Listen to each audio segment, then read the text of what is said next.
Hello everybody, no. Today i-share ko lang tong experience ko dito sa ibon ko. So eto, tumusok yung tumusok to, no, yung singsing. Yan sa gitna niya, no. May tumusok diyan steel matting pagbaba niya, no.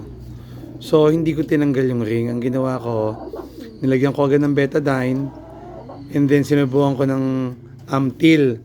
So nag-a-Amtil to, I think mga 7 days na. Ang napansin ko, siguro na damage mabuti yung nasa loob ng ring, no. Yung mga veins, ligaments, kung meron man nasira, malaki effect kasi hindi ko nakikitang gumagalaw yung mga daliri niya, no.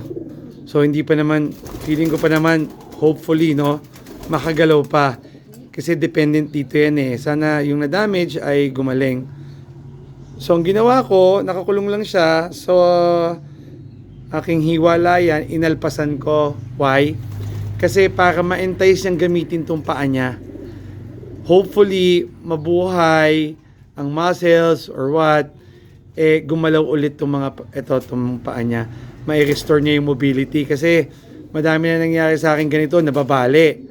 So after mabali, nakaka-recover naman, nakakalakad. Ito naman, naikot ang singsing, no? Ito, first time kong makita na after 7 days na gamutan, hindi pa na niya naigagalaw tong mga daliri niya sa paa, no? So, you-observe ko lang yan. So, ito ay nakapanlaro, kaya hindi ko tinanggal. And then, as you can see, no, magapa.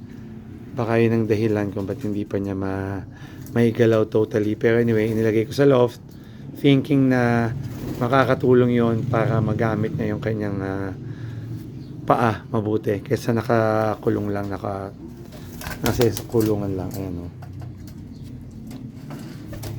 Ayan.